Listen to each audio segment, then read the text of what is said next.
Mumbai Jaipur train में जो firing का इंसिडेंट हुआ है और जिसमें 4 लोग फायरिंग से हलाक हो गए हैं, हमको इस मौके पर कम से कम जो काम करना है वो हम उसकी शदीद मजम्मत करते हैं। ये जो इंसिडेंट हुआ है ये कोई पहला वाकया नहीं है। मुल्क में जो माहौल बना हुआ है जिसका जिक्र यहां हुआ, चाहे वो हरियाणा के बारे में हो या मणिपुर के बारे में हो, ये जो पोलराइजेशन का, रेडिकलाइजेशन का, हेट क्राइम्स का जो माहौल बना हुआ है,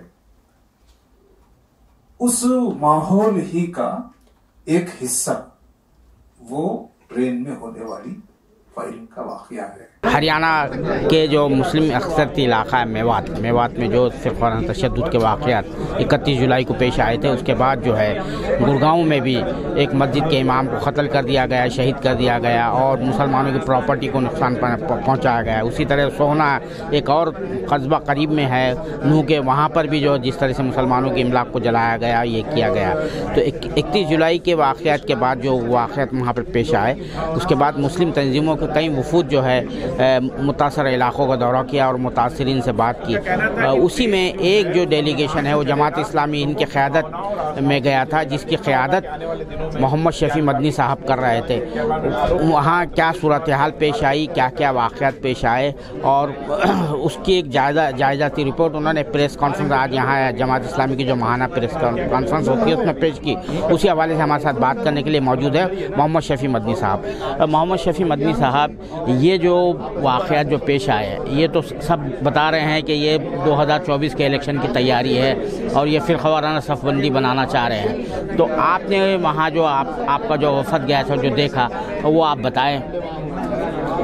जैसे कि हमने बताया कि हम गए, वहाँ देखा, वहाँ पुलिस कमिश्नर से मुलाकात हमने की, मस्जिद का दौरा किया, वहाँ जो ज़ख्मी हुआ था इसको हॉस्पिटल में मिले, ये सारी चीज़ें हमने देखी। इसके अलावा कुछ वहाँ के और लोगों से भी मुलाकातें की हमने। नूह के बारे में बता रहे हैं? ये हम इसके बारे में बता रहे हैं आपको, गुड़गांव के बारे में बता रहे हैं। तो ये सब देखने के बाद हमको ऐसा लगा कि इतना बड़ा शहर बिल्कुल मेवात के बाजू में था और तो वहाँ कम से कम ये प्रशासन या जो इंटेलिजेंस है इसको जिस तरह से इसके बारे में बाखबर रहना चाहिए। हमको एक तो ये महसूस हुआ है कि वो बाखबर ही नहीं थी, और या बाखबर थी तो उन्होंने इस पर कोई तवज्जो ही नहीं दी।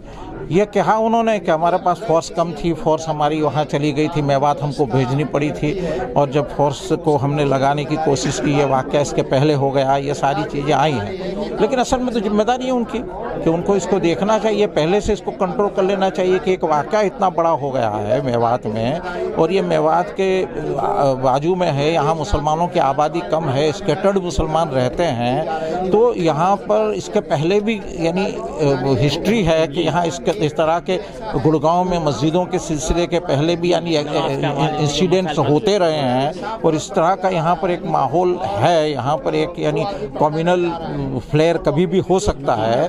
तो इनकी जिम्मेदारी थी कि इसको पहले से कंट्रोल करते हैं, लेकिन ऐसा महसूस हुआ है कि इस तरह के काम जो पहले उनको करने चाहिए वो उन्होंने किए नहीं हैं। और अब जो माहौल पैदा हो गया तो अब उनकी कोशिश हो रही है कि माहौल को ठीक किया जाए, माहौल को, लेकिन जहाँ यानी इतना डर खौफ है, लोग वहाँ से निकलने शुरू हो गए। कैसा ठीक होगा जब एक तरफा जो है कार्रवाइयाँ हो रही है, एक तरफा गिरफ्तारियाँ हो रही है, मकाना ढाए जा रहे हैं, एक नया जो है जंगल राज का बना है। तो ये बात तो हमने उनको कही कि भाई इस तरह से तो माहौल ठीक होने वाला नहीं है, यानी कुछ बैलेंस होना चाहिए। हकीकत में जिन लोगों ने ये काम किया है और जो लोग यानी फसादी हैं, उन लोगों के खिलाफ कार्रवाई होनी चाहिए। तो होता ही है कि वो तो उनको तो खुला दौर मिलता है, वो उनके खिलाफ कोई कार्रवाई नहीं होती है। और बाकी के जो लोग यानी जो डायरेक्ट इसमें इन्वॉल्व भी नहीं है, जो मान लो कि मेवात में हुआ है, यहाँ क्या कौन इन्वॉल्व है और उनके साथ यानी जुल्म हो रहा है, तो इससे हालात अच्छे नहीं होंगे और ख़राब होते चले जाएंगे। हम तो ये कोशिश करते हैं कि भाई हालात अच्छे रहने चाहिए, लेकिन यहाँ जो कुछ भी माहौल बन रहा है वो पूरा प्रोवोक करने का बन रहा है। वहाँ जो माहौल बन रहा है वो रिएक्ट करने का बन रहा है, तो इससे कैसे कंट्रोल होगा? कंट्रोल करने वाले भी यानी कैसे इसको कंट्रोल कर सकेंगे? तो इसमें प्रशासन का रोल बहुत बड़ा है। अगर प्रशासन चाहेगा तो होगा, नहीं तो नहीं होगा। अच्छा, ये आप नूह भी गए थे। नूह में क्योंकि जो असल स्पॉट जो है फसाद का जो है वो नूह है, तशद्दुद का जो है, तो वहाँ आपने मुतासिरीन से बात करने के बाद आपने क्या नताइज किए? तो देखिए, वहाँ जो कुछ भी हुआ है वो असल में ये हुआ है कि वो कोई स्पॉन्टेनियस नहीं है। ये तो पहले से यानी जैसे ग्राउंड हमवार किया गया, वो वीडियो फैलाए गए। आप अब किसी को कोई मुझे ये कहेगा कि तुम्हारा बहनोई या तुम्हारा दामाद तुम्हारे घर आ रहा है, what is meaning of it? इसका मतलब क्या होता है? आप इसको कहाँ ले जाना चाहते हैं? तो ये इस तरह से पूरा माहौल क्रिएट किया। अब इसके बाद एक धार्मिक जुलूस निकलता है, तो फिर ये धार्मिक जुलूस में इन हथियारों के साथ, नारेबाजी के साथ और ऐसी नारेबाजी कि जो सामने वालों को हर्ट करती हो, इसके साथ ये सब करना जो है, और फिर ये कि हम आएंगे, दिखा देंगे, फला करेंगे, ढिंका करेंगे, ये सारी चीज़ें जो हैं वो इससे माहौल तो ख़राब होता ही है। और ये सब काम उन्होंने किया है। और इसके बाद वहाँ पर अब कोई मेरे घर पर आकर अगर कोई कुछ करेगा, गाली देगा, मारकूट करेगा, हमारी औरतों के साथ गलत तरीके से पेश आएगा, तो आदमी कहाँ तक अपने आप को कंट्रोल करेगा? अपने दिफा में, अपनी रक्षा के लिए कुछ करेगा ही। और वो तो हमारा कॉन्स्टिट्यूशन भी इसको छूट देता है कि इसको करना ही चाहिए, तो सेल्फ डिफेंस के तौर पर उसको करना चाहिए। तो अब वहाँ जो माहौल है कि जिस तरह से आप फिर इन्हीं लोगों को डिटेन कर रहे हैं, इन्हीं लोगों का पकड़ धकड़ शुरू कर दिए, वहाँ भागम भाग हो रही है, वहाँ पर इस तरह से एक बिल्कुल यानी माहौल टेंस हो गया है। तो ये सारी चीज़ें जो हैं, तो वो तो अभी भी यानी माहौल वहाँ पर बहुत वो डर खौफ का माहौल है। यहाँ वहाँ चैन और सुकून जैसा है ही नहीं। वहाँ भी अंदर से यानी लोग बहुत परेशान है, तो फिक्रमंद है। इस पर आज एक टीम हमारी आज भी गई है, वो क्या कहते हैं कि फैक्ट फाइंडिंग्स के लिए गई हैं। हम हो सकता है कि फिर से कल या परसों जाएंगे, हालात को देखेंगे। तो वहाँ नूह में कितनी जाने गई है और कितनी प्रॉपर्टी को नुकसान पहुँचा गया है?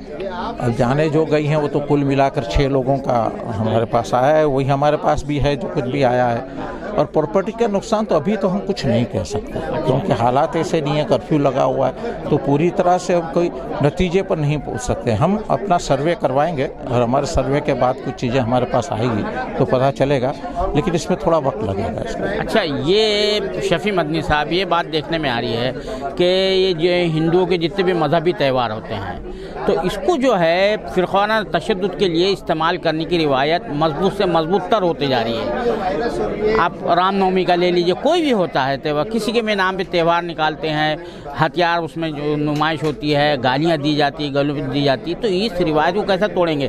खुद बीजेपी के एमपी जो है, वहाँ के जो है गुड़गांव के एमपी है राव इंद्रजीत साहब ने कहा कि ये जो हथियार ले जाने को जो है, तो ये तो किसी भी हालत से इसको वो नहीं किया जाता, ये तो इश्तिहार दिला रहे थे लोगों को, नारे क्यों लगा रहे थे? बीजेपी के एमपी खुद करे, तो ये रिवायत को किस तरह से तोड़ा जाए? क्या है ये हमें इसी के हवाले से फसादात होते हैं, फिरकाना तशद्दुद होता है। भाई ये सारी जो चीज़ें हैं इसमें दो लोग हाँ वो जो है लॉन्ग टर्म हो यानी सबसे बड़ी जिम्मेदारी जो ये है वो ये है कि इस तरह की जो यानी धार्मिक यात्राएं निकलती हैं, इसके पीछे जो अच्छा उद्देश्य होता है और इससे मुतालिक जो लोग हैं उनको इसको कंट्रोल करना चाहिए कि हमारी इस धार्मिक यात्रा में कोई ऐसा काम नहीं होगा जिसको अधार्मिक कहा जाए, कोई ऐसा काम नहीं होगा जो यानी कौमी सद्भावना को नुकसान पहुंचाने वाला हो।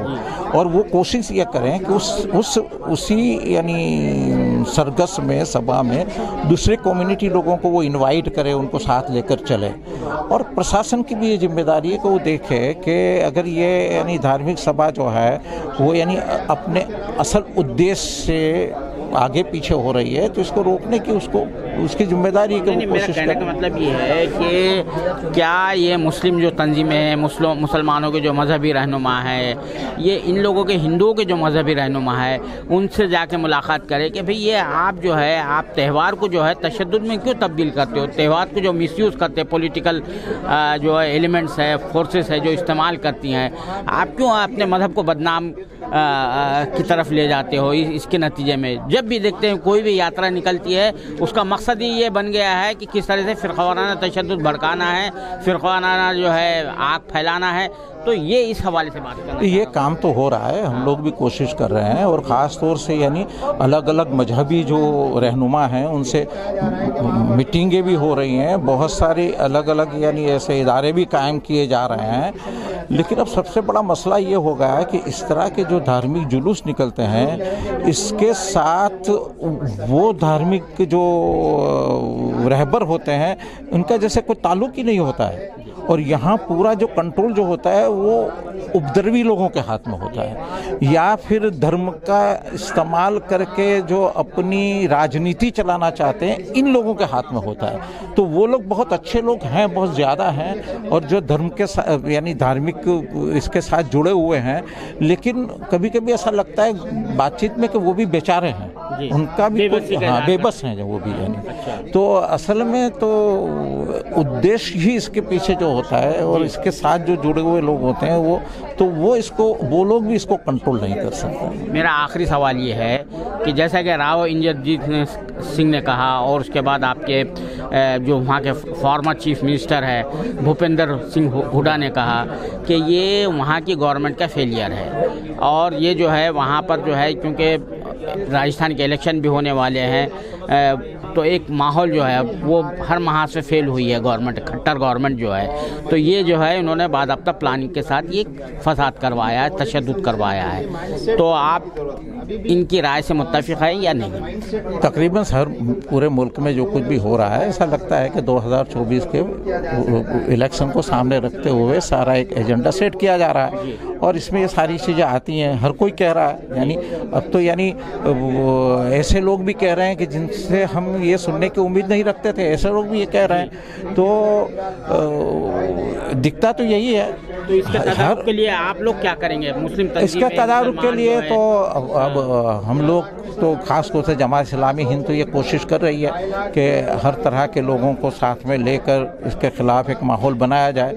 अभी गुज़िश्ता 30 तारीख को अहमदाबाद में हमने एक बहुत बड़ी मीटिंग की है, और इसमें तकरीबन सारे धार्मिक नेताओं को राजकीय यानी नॉन पॉलिटिकल लेकिन अपनी हैसियत रखने वाले आदिवासी या दलित नेताओं को सबको एक मंच पर लाए हम, और वहाँ पर एक हमने आह्वान दिया है, और ये मुसलसल पूरे हिंदुस्तान में हम कर रहे हैं ये कोशिश कि ये जो हो रहा है इसके ख़िलाफ़ कुछ ऐसा किया जाए, एक माहौल बनाया जाए, और वो माहौल जो है वो सद्भावना का, शांति का माहौल। वो सद्भावना मंच बहुत सारी जगहों पर कायम किए जा रहे हैं, धार्मिक सौहार्द मंच कायम किए जा रहे हैं, तो ये कोशिश तो हो रही है। अब बहुत शुक्रिया साला से बात करने के लिए। ये थे मोहम्मद शफी मदनी साहब जो मेवात का दौरा करके आए हैं, उनके साथ एक वफद गया था। उनका कहना है कि जो मेवात में जो फसाद हुआ ये मनसूबाबंद तरीके से अंजाम दिया गया, और इसका मकसद जो है फ़िरक़ावाराना सफ़बंदी पैदा करना है, क्योंकि वहाँ जो हरियाणा में जो मखलूत गवर्नमेंट है बीजेपी की क़यादत में, खट्टर की जो गवर्नमेंट है वो हर महाज पर फेल हो चुकी है, और ये उन्हें ये भी लगता है कि ये 2024 के इलेक्शन की तैयारी भी है। कैमरामैन जीशान राही के साथ मैं अब्दुल बारी मसूद, नई दिल्ली।